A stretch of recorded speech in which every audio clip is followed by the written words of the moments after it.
Buenas tardes a todos. Gracias por vuestra presencia en esta sesión de innovación que hemos titulado El valor de las buenas prácticas de distribución para la farmacia española.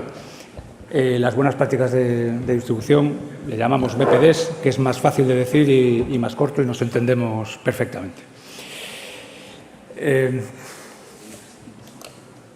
Bueno, yo soy vocal nacional de distribución, represento en el Consejo General a todos los farmacéuticos que trabajamos en la distribución y bueno, pues el objetivo de esta sesión es ver el valor que las BPDs tienen en sí mismas y sobre todo el valor que tienen para la farmacia española. Bueno, lo primero que voy a decir, y todos los directores técnicos de almacén que estén presentes me van a entender, es que las BPDs imprimen carácter. No solo personal para los que nos dedicamos a ello, sino porque un mayorista, yo siempre digo que no es un distribuidor farmacéutico porque lleve medicamentos, sino que es al contrario. Lleva medicamentos porque es una entidad de distribución, con lo cual cumple las BPDs, si no, no podría llevar medicamentos. Y la ventaja es que ese carácter que dan las BPDs, que nos autoriza para ser distribuidores farmacéuticos, se puede transmitir a lo largo de la cadena de suministro a otros eslabones de la misma y le da, desde nuestro punto de vista, cohesión a todo el sistema.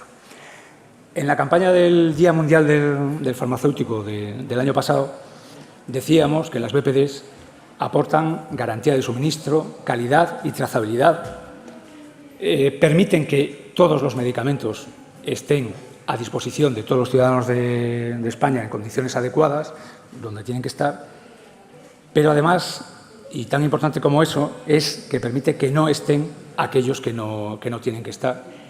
Y, adicionalmente a todo ello, todo queda registrado con un sistema de calidad. Este año, para la campaña del Día Mundial del Farmacéutico, que celebraremos la semana que viene, le vamos a añadir a ese lema que, gracias también a ellas, a las BPD, la labor de los farmacéuticos de la distribución es clave para la continuidad asistencial, la actuación social y la integración digital en todos los ámbitos de la profesión farmacéutica. Pues uniéndonos al lema de la FIP para este año de Unidos en la profesión para un mundo más saludable. Voy a hablar brevemente algunas reflexiones previas sobre la cadena de suministro, ¿no? La cadena de suministro tradicional que todos tenemos en la cabeza pues es del fabricante, el distribuidor, la farmacia y al final el paciente o el usuario final, ¿no? La verdad es que la realidad a día de hoy, no solo en este sector, sino en todos, pues esas cadenas de suministro no son tan sencillas, ¿no? Lo que llamamos laboratorios no siempre son fabricantes. En realidad, lo que llamamos laboratorios son los titulares de la autorización, pero a veces son importadores, son representantes locales, diferentes figuras que contempla la ley. Y también hay distribuidores que en realidad son operadores logísticos y actúan por contrato y hacen algunas operaciones que luego resulta que las atribuimos a la industria. Además, la pandemia nos ha traído o nos ha hecho vislumbrar nuevos modelos de trabajo, nuevos circuitos asistenciales colaborativos que contribuyen a hacer todavía más compleja esa cadena de suministro. Con lo cual, ya digo, igual que en otros sectores, más que hablar de cadena de suministro, en muchos ámbitos se habla de una red de suministro, que en el sector farmacéutico pues, tendría mucho sentido, porque uno de los activos más importantes es la red de oficinas de farmacia, o incluso más allá como ecosistema de suministro, incluyendo no solo los eslabones tradicionales de la cadena, sino los proveedores de servicios, de aplicaciones, soportes e incluso las interrelaciones entre todos ellos. Sin olvidarnos de la Administración, que ahí está presente en nuestro sector, y, al final, los pacientes, que como parte de ese ecosistema le acaban de dar sentido a la labor de todos los demás. Sea como sea y como le llamemos, la cadena de suministro, que es como nos entendemos, de los medicamentos y de los productos sanitarios, debe garantizar que permanece siempre en un circuito farmacéutico de extremo a extremo. Y, por decirlo en una expresión más de nuestros días, desde la primera milla a la última milla, ¿no? En todas tus transacciones y en cualquiera de ellas. Otro concepto relacionado con la pandemia es que también, desde mi punto de vista, nos ha hecho cuestionar algunos dogmas que parecían incuestionables. Uno de ellos tiene que ver con la globalización. Hemos visto que el valor de la fabricación y del suministro a nivel local. Esas cadenas logísticas tan eficientes, ¿no?, que había montadas antes, pues se ven que en el caso de catástrofes o de circunstancias inesperadas y que vienen de repente, pues hacen que esa cadena no sea eficiente o ni siquiera eficaz, ¿no? Y se habla también de establecer reservas estratégicas de productos sanitarios en un punto más cercano. Y también otra cuestión que cabe plantearse es el de la digitalización. Porque se ha demostrado que la realidad es obstinadamente física. La importancia de lo físico o de lo corpóreo, no como algo opuesto a lo digital, que parece que hace unos años que era lo más importante, sino como algo necesario.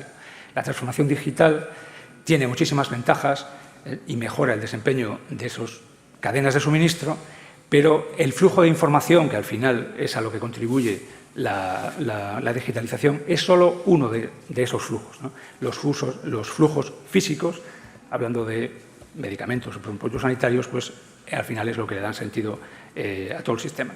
Pues bien, en cuestiones de almacenamiento local y de cuestiones físicas, pues creo que la función de la distribución es indiscutible. Por tanto, hablamos de establecer vínculos entre los distintos niveles asistenciales y generalmente cuando se habla de eso se habla de mejorar la comunicación entre esos niveles, entre distintos servicios de farmacia, con los médicos, con los pacientes, pero desde mi punto de vista se corre el riesgo de reducir el flujo de los medicamentos y los productos sanitarios a una mera cuestión de transporte, y creo que es mucho más importante que eso. Entonces, repito que la intervención del farmacéutico de la distribución puede permitir asegurar el mismo estándar de calidad que creo que hay consenso que se cumple en la cadena tradicional de los medicamentos, puede asegurar que se cumpla en esos nuevos modelos colaborativos, dando continuidad a esas garantías y trazabilidad a cualquiera de los niveles que se establezcan. Dentro de ese ecosistema también creo que podemos hablar de, más allá de los flujos de la logística directa o inversa, que es la que se conoce en el sector, de flujos transversales, porque dentro de ese nivel colaborativo pues puede haber comunicaciones entre unos y otros que a día de hoy creo que no están reflejados en la ley y podrían estarlos, utilizando a la distribución como elemento aglutinador de todos esos flujos. Y esa función, que también se le reconoce a la distribución como un escudo antifalsificación o anti-no conformidades, pues también tiene sentido desde este punto de vista, teniendo en cuenta que uno de los aspectos de la definición de medicamento falsificado que contempla la ley es, además de que un medicamento o un producto sanitario sea falso en su identidad o en su origen, también la ley contempla que sea falso en su historial, haciendo mención a precisamente el tránsito que ha tenido a lo largo de toda la cadena, que esté debidamente cualificado, validado y registrado. Con lo cual sería conveniente también establecer pues, algún tipo de protocolos consensuados o de estándares en este sentido. Bueno, teniendo en cuenta pues, estas reflexiones, como estamos en una sesión de innovación, pues los puntos por los que yo creo que debería ir la innovación en el ámbito de la distribución en los próximos años deberían ir, por un lado, en la aplicación de todas las tecnologías de la información, que tanto pues, se habla estos días, en la predicción de la demanda, en el control también de la trazabilidad, en la ayuda a la gestión de los desabastecimientos, también en la de proveernos de proveedores y de productos nuevos que puedan entrar de una manera más próxima, que garanticen ese abastecimiento ante pues, circunstancias inesperadas, como hemos visto en estos últimos años. También vinculada a la transformación digital del sector. En esto creo que la distribución, hemos tenido siempre a gala que hemos estado a la vanguardia en la transformación digital, y en este aspecto, desde mi punto de vista, con dos ejes fundamentales que deberían marcar el camino y los límites, que son la interoperabilidad, creo que hay casos en el sector que demuestran que esto es fundamental, y la legislación que debe amparar toda esta innovación que venga en el futuro. En definitiva, la verdadera innovación tiene que venir de la mano de nuestra capacidad de colaboración entre los agentes y los distintos niveles asistenciales, compartiendo información y procesos digitales, físicos, para un mejor servicio al paciente. Tras este repaso conceptual de valores y esta intuición de por dónde debería ir la innovación en los próximos años, pues voy a dar paso a la realidad del día a día de la distribución farmacéutica y pues cómo eso se refleja también en el día a día de la Oficina de Farmacia, que es el objetivo de la reunión de hoy. Y le doy paso a Macarena Gómez, directora técnica de Vidafarma, que nos hablará desde el punto de vista práctica de este valor de las BPDs. Muchas gracias.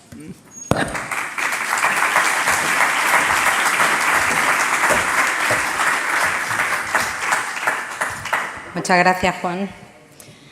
Bueno, pues muchas gracias por estar aquí a esta hora y con esa temperatura, es de agradecer.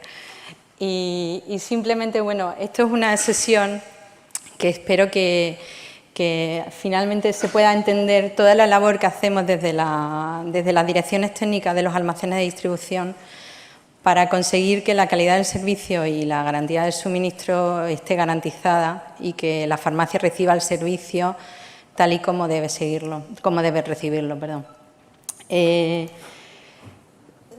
Realmente, para nosotros todo empezó en 2013.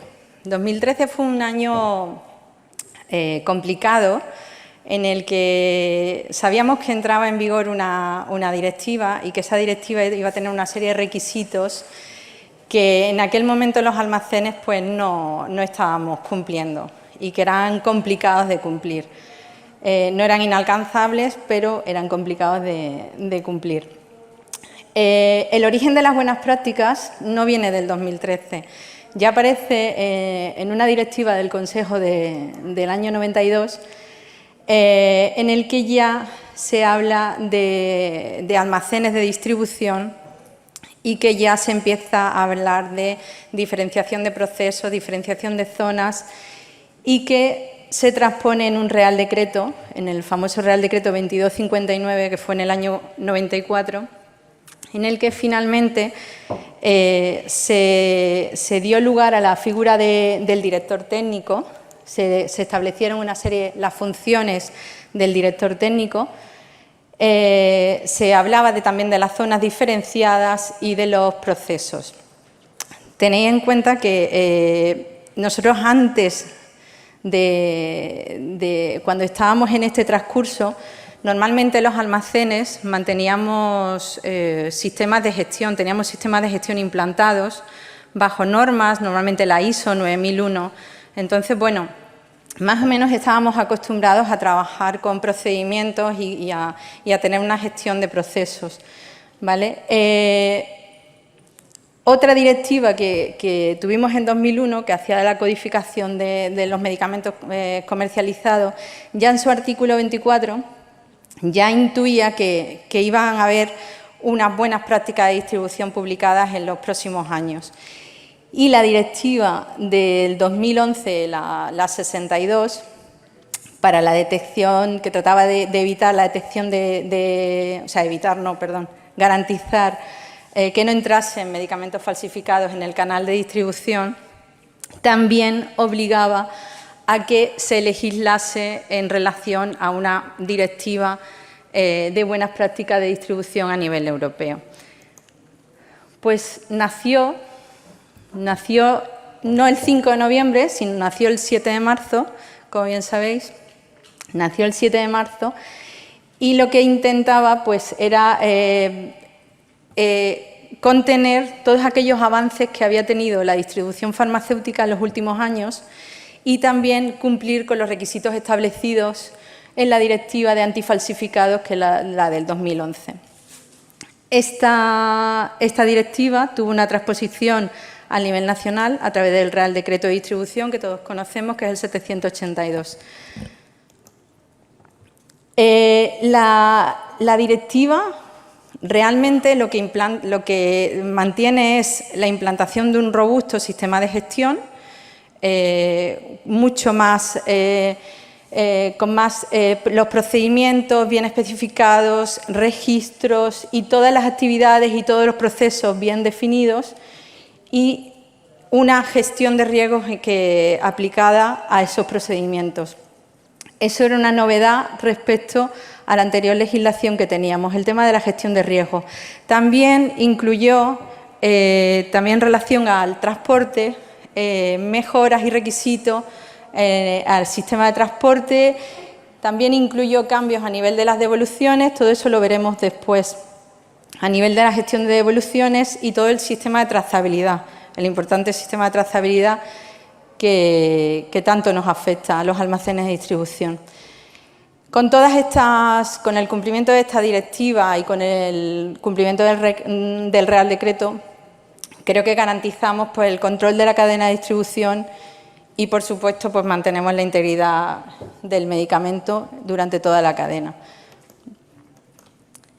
¿Qué implicaciones tuvo para la distribución? Pues, como todos sabéis, implicaciones pues, tuvo muchos cambios. Tuvimos cambios organizativos, casi todos tuvimos que readaptar nuestros organigramas, nuestras formaciones, hacer formaciones específicas, diferenciar bien los procesos. También tuvimos que hacer importantes inversiones y modificaciones dentro de nuestra estructura y equipo. Se pasó a tener, ahora lo veremos, pero tuvimos que empezar a tener los almacenes con una climatización, tuvimos también que los equipos tenían que estar todos validados y cualificados, y eso fue un importante cambio que tuvimos que acometer en las direcciones técnicas de los almacenes. A su vez también entró el tema de la trazabilidad, el tema del lote, que eso no se había reflejado en directivas anteriores. Entramos con el tema del lote y con la necesidad de informar en el albarán el lote suministrado a las oficinas de farmacias. También se trata el tema de integración de datos, o sea, la fiabilidad de cualquier transacción que se realice, tiene que ser reproducible y tiene que ser fiable. Y el tema de las devoluciones, como he dicho antes, justo los requisitos y los condicionantes que tenían las devoluciones, que a partir de esta directiva cambiaron, y sobre todo principalmente en los plazos. Si hacemos una retrospectiva, pues realmente un almacén de distribución hace muchos años pues era una cosa parecida a esta imagen. Esta imagen puede ser de los años 60 o 70, y si os dais cuenta se parece más como a una actual, bueno, no una actual Rebotica, ¿no? Pero por tamaño, por dimensiones, pues eran almacenes manuales con escasa cualificación y con equipos pues controlados con poco control, ¿no? No había más, no había mucha exigencia, y normalmente nacieron. Pues fueron los inicios de las cooperativas, lo que conocemos hoy como las cooperativas, ¿no? Muchos de abuelos que están aquí, ¿no? Pues se unieron y al final intentaron pues conseguir un suministro de medicamentos de una manera igualitaria para todos, ¿no? Da igual dónde estaban sus farmacias, que hubiese un reparto de medicamentos y no tuviesen que esperar esos plazos tan largos que tenían para a veces suministrarse, ¿no? Pues ese fue el origen de los almacenes de distribución. Pues, y la tecnología, pues bueno, las fotos cada vez van aumentando un poco el color, pero la tecnología brillaba por su ausencia. Podéis ver que era todo manual y que poco a poco se iba introduciendo algo de tecnología. Si veis ahí máquinas de escribir y las chicas de los call centers. Nada que ver con la actualidad, ya sabéis que ya tenemos con los CRM, pero sí me ha gustado poner estas imágenes un poco para ver de dónde veníamos aunque hace muchos años de esto, un poco de cuéntame, ¿no? Y a dónde hemos llegado. Esto es un actual almacén de distribución. Si os dais cuenta, los almacenes ahora tienen una alta automatización. Están principalmente constituidos por robots, sistemas de grúas y sistemas de radiofrecuencia. Los almacenes, pues según el tamaño del almacén, puede gestionar entre unas 5.000 y unas 100.000 líneas diarias. Es magia, porque esas 100.000 líneas diarias normalmente se hacen en unos tramos horarios muy limitados, en hora y media, 2 horas como mucho. Y eso se hace gracias a esta automatización que tenemos. Todo esto implica un trabajo detrás, por supuesto. Implica tener un sistema, unos procesos bien definidos y, por supuesto, un personal cualificado que gestione a todos estos almacenes. Estas son imágenes de almacenes nuestros. En este caso, este pertenece al almacén de Madrid. Y sistemas también de trazabilidad y de control. Si veis ahí, ya incluso capturamos la imagen de la cubeta antes de que la cubeta sea frejada y salga a la farmacia. Con eso garantizamos que todo el suministro está contenido en la cubeta y así hacemos una mejor también gestión de las reclamaciones y las incidencias que recibimos por parte de la farmacia. Y ahí también podéis ver una imagen de una furgoneta, la típica furgoneta que tenemos todos por todo el territorio nacional, y esas también sufrieron un importante cambio, que ahora veréis, en el que pasaron de ser vehículos sin prácticamente ningún tipo de control a tener que ser unos vehículos especiales con unas condiciones especiales y unos requisitos especiales. Bueno, vamos a entrar, si queréis, más en estos cambios que hemos tenido.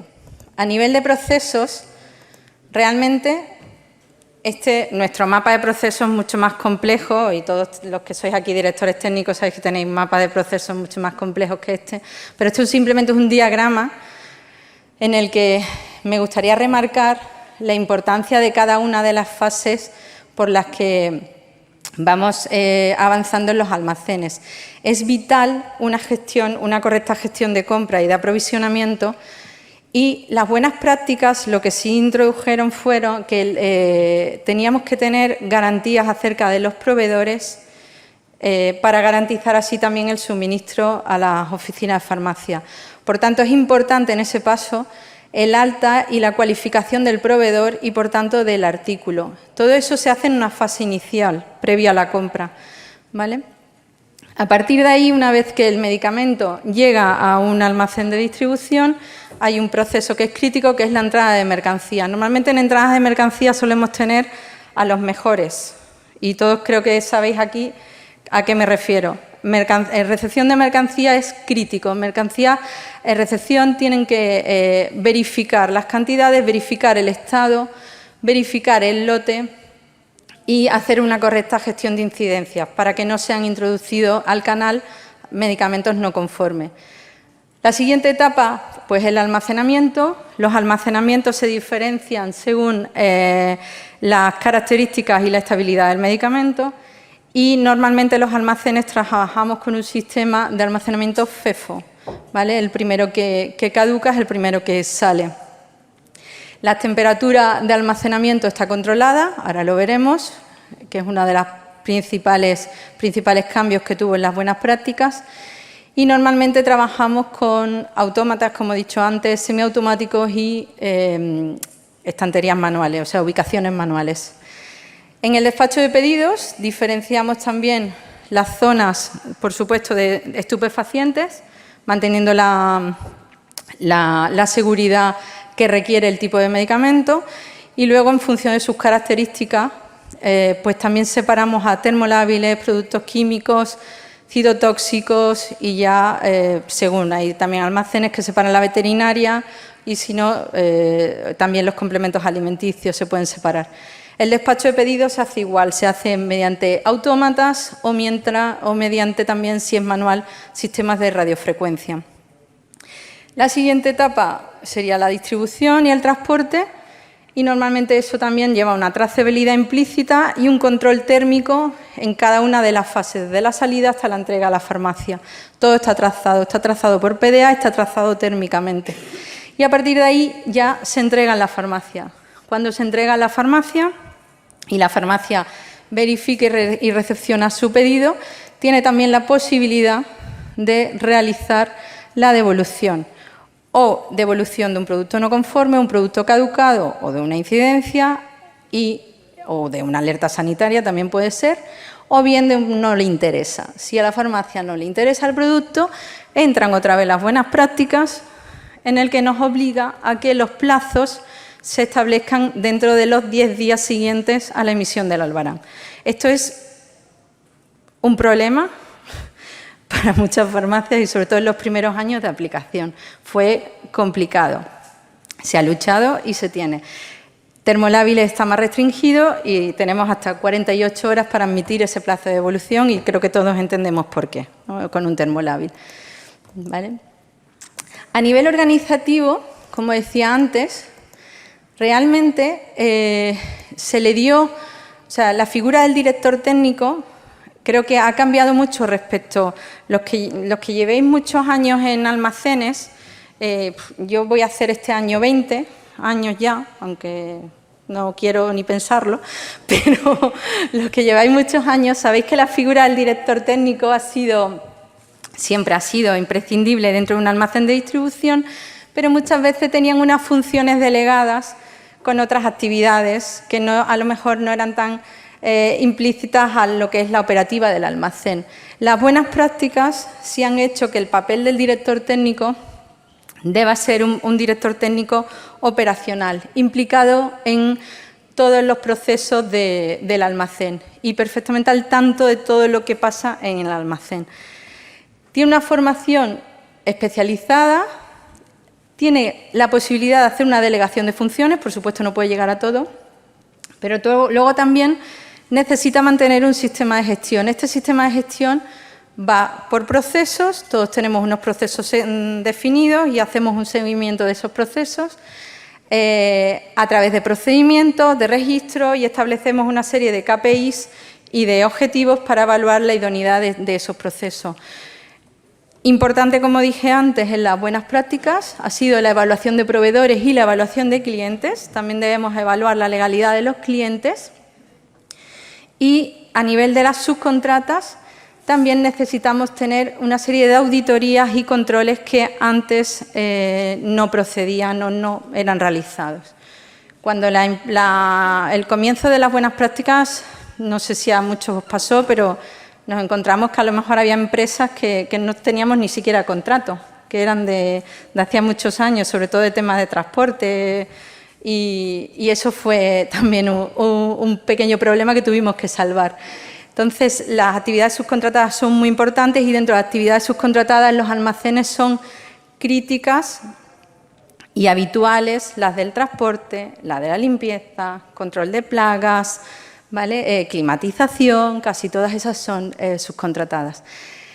Otro punto organizativo que cambió fue el tema de la gestión de las reclamaciones, de las no conformidades, porque ya sí, independientemente de tener un sistema de gestión implantado bajo una norma de calidad, como teníamos mucho, la 9001, aquí ya se obligó a disponer de un registro y una serie de tratamientos para todo el tema de las reclamaciones y la gestión de las no conformidades.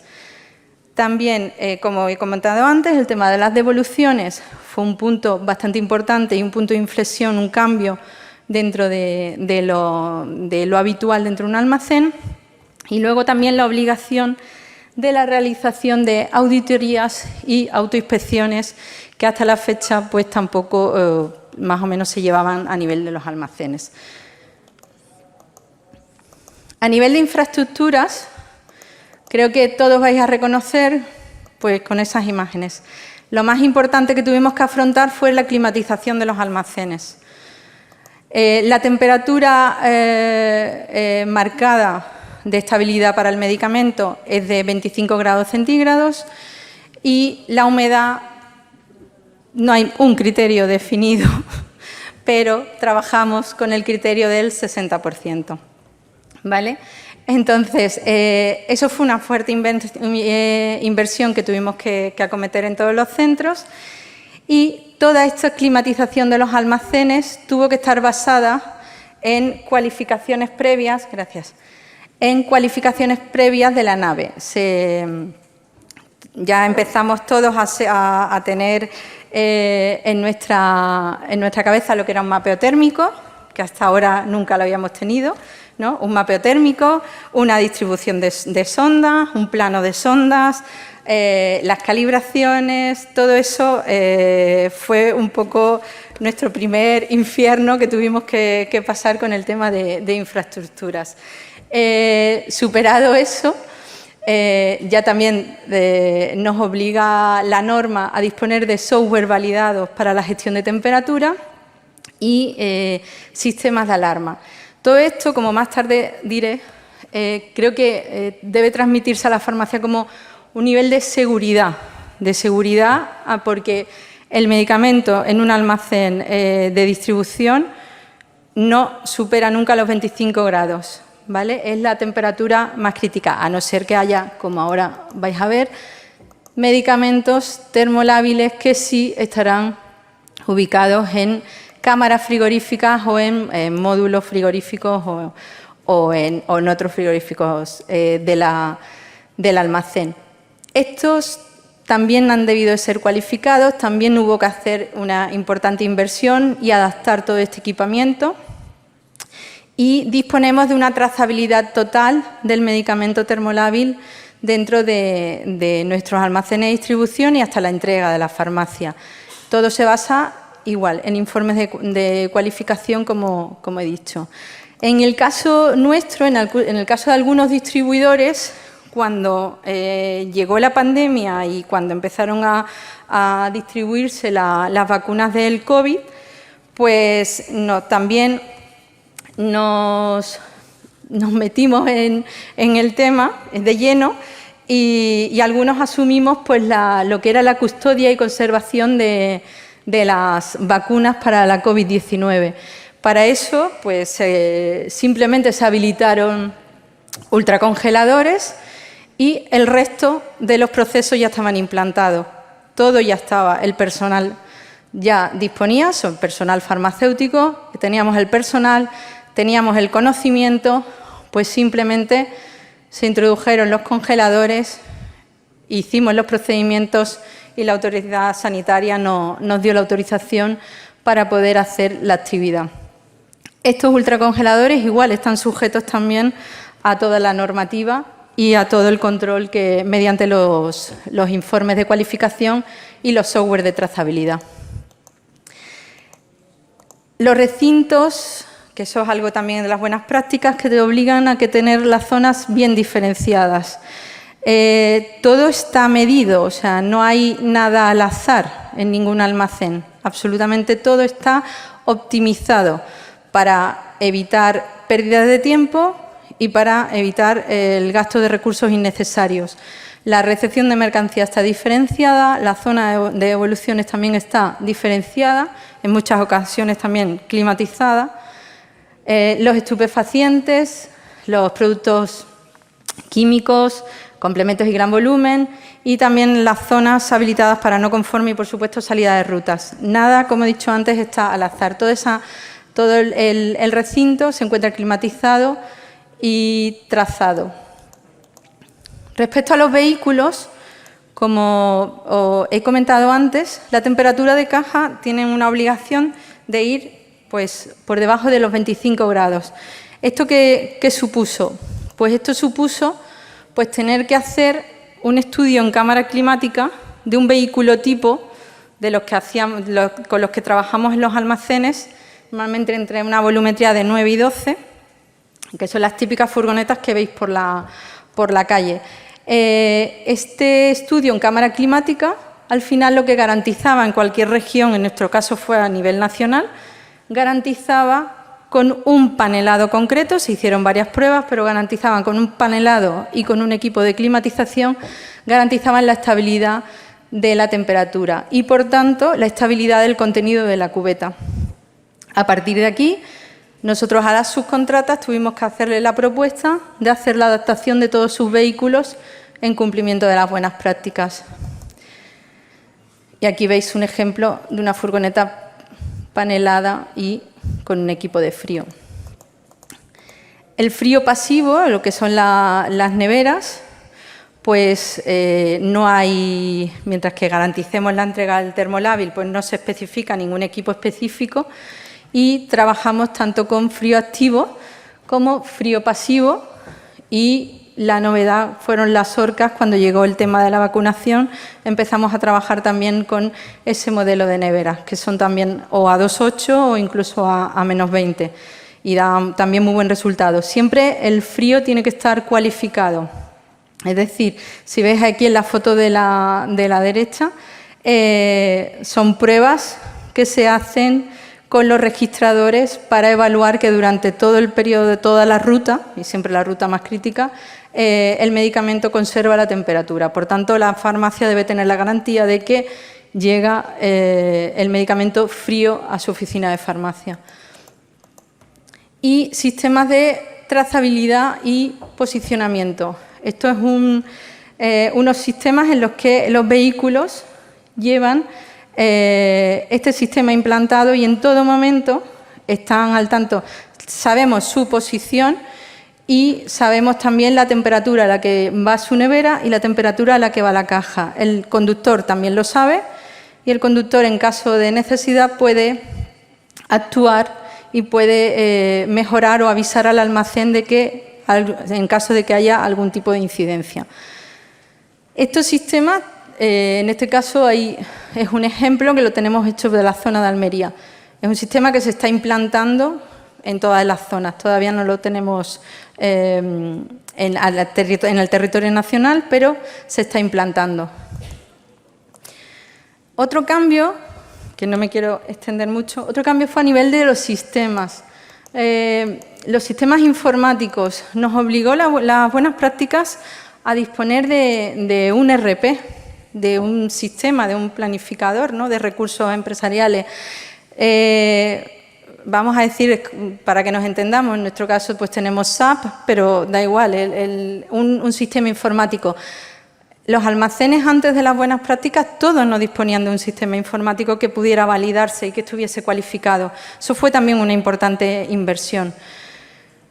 A nivel de comunicaciones, normalmente pues, los almacenes disponen de un CRM para la atención lo que es al cliente y luego todos los autómatas y todos los software que hemos estado viendo antes de trazabilidad, posicionamiento y de control de temperatura. Esto hace al final una cosa parecida a esta, que es un mapa de sistemas. Este es un ejemplo de un mapa nuestro y si veis ahí están nuestro sistema informático y todas las interfaces que hace tanto con autómatas como con otros sistemas, a nivel de incluso de Seven, con los vales electrónicos, a nivel de web o a nivel de otros sistemas de almacenamiento.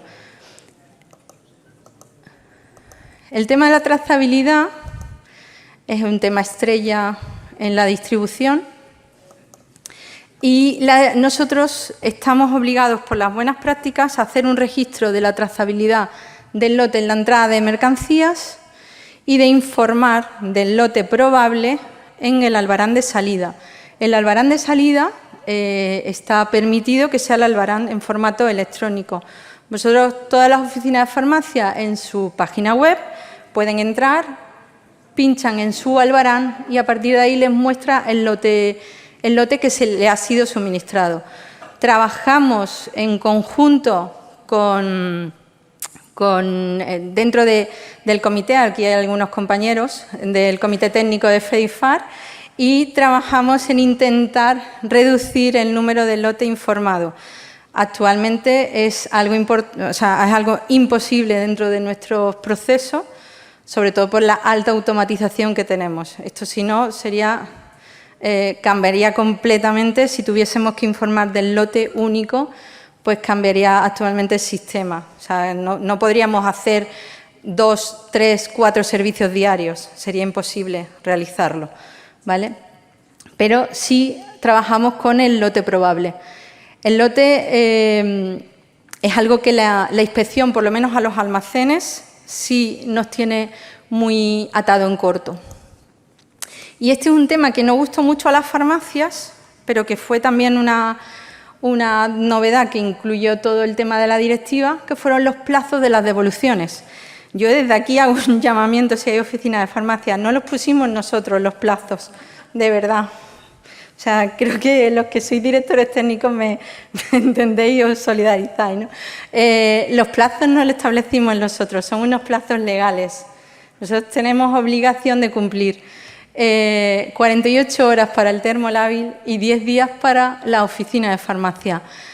Podemos admitir una devolución fuera de plazo, pero tenemos que hacer una evaluación de riesgos y tenemos que garantizar que ese reintegro al stock cumple con todas las garantías. Entonces, pues, yo simplemente que sirva aquí a modo de pequeño llamamiento de que, de verdad, que no es culpa nuestra, que esto no lo hemos puesto nosotros, que esto viene así específicamente en la directiva, y que los inspectores se encargan de trazar y revisar en cada inspección devoluciones que hacen las oficinas de farmacia. Por tanto, ahí queda el llamamiento, el mensaje. Vigilancia, en relación a la vigilancia sanitaria, pues tampoco voy a decir mucho, no vaya a ser que haya aquí algún inspector, pero estamos sujetos a inspecciones en buenas prácticas. Estas inspecciones empezaron a partir de 2014 principalmente y normalmente se repiten según los plazos de certificación que nos dan en los centros. Va desde los 2 hasta los 5 años normalmente, ¿vale? Tenemos centros con 5 años certificados y tenemos centros con los mismos procesos, los mismos sistemas y exactamente todo igual, y a lo mejor la certificación emitida es de 2 años. Por tanto, no hay una uniformidad en las distintas comunidades autónomas y sobre todo los que trabajamos en multialmacenes, que trabajamos en distintas comunidades autónomas, pues sufrimos esa falta de uniformidad en el criterio muchas veces de la aplicación. A igualdad de procesos y a igualdad de registro y a igualdad de sistema. Pero yo no me voy a quejar porque hay 30 almacenes que se tienen que certificar. También estamos sujetos a los planes de inspección y por supuesto a los cambios, como normalmente hacéis todos. Tenemos las visitas para las tomas de muestra o como comento ahí, sujeta a los planes de inspección que están planificados. Recibimos también la inspección del cuerpo de farmacéuticos que lleva la parte de industria alimentaria. Sobre todo es muy importante a nivel de la trazabilidad en las retiradas de alimentos, de complementos alimenticios y de alimentos, es crucial. Y ellos vienen también a nuestros almacenes y son los más duros que tenemos en relación al lote único. Creo que estamos todos de acuerdo. Y los nuevos actores que han aparecido en nuestro espectro de inspección han sido los inspectores de consumo. Pues hasta la fecha no teníamos inspecciones de consumo y a raíz de la pandemia pues han aparecido inspectores de consumo. Sobre todo por el tema de las EPI, las mascarillas higiénicas, han aparecido los inspectores. Todo esto, todas las buenas prácticas, la repercusión. Claro, nosotros, esto es un pequeño plano nuestro, ¿no? Un pequeño mapa de situación. Nosotros somos 30 almacenes, tenemos más de 8.500 socios. Vale, ¿qué repercusión tienen las buenas prácticas? Toda esa buena praxis que hacemos y toda esa correcta ejecución de los procesos que tenemos implantados. Bueno, pues yo creo que a nivel de garantía de la cadena de suministro, el tema del control de los proveedores es crucial. Y además, cabe señalar que durante la pandemia fue muy importante el tema de los proveedores. Emergieron proveedores que eran de distintos ámbitos y teníamos que validar productos que eran muy complicados. Tened en cuenta que nosotros comprábamos en grandes cantidades, entonces era muy complicado conseguir un producto apto y con garantías. También el tema de los subcontratados, el tema de garantizar que el subcontratado cumple con todas las expectativas que hay en su contratación y que realiza la actividad correctamente y, por supuesto, aunque parezca que no, pero también la legalidad de clientes. Las buenas prácticas nos obligan también a garantizar que el suministro sea solo a oficinas de farmacia y servicios, establecimientos sanitarios autorizados, con servicio de farmacia. Otra cosa importante que me gustaría señalar es la alta eficiencia operativa y la mejora en la calidad del servicio. Errores hay en todas partes, incidencias hay en todas partes, pero creo que se aplica una alta tecnología. Trabajamos con un stock de amplia gama, trabajamos con más de 30.000 referencias en el almacén.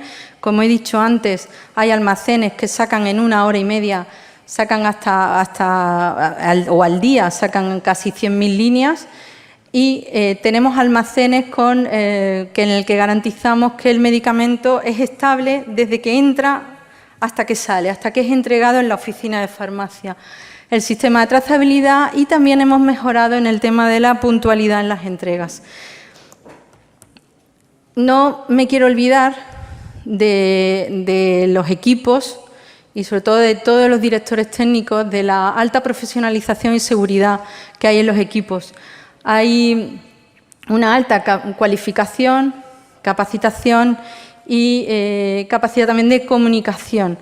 O sea, son un equipo, normalmente, en el caso nuestro, es gente muy joven, pero muy preparada y con una importante proyección profesional. Me gustaría reseñar eso, la alta profesionalización del equipo que tenemos.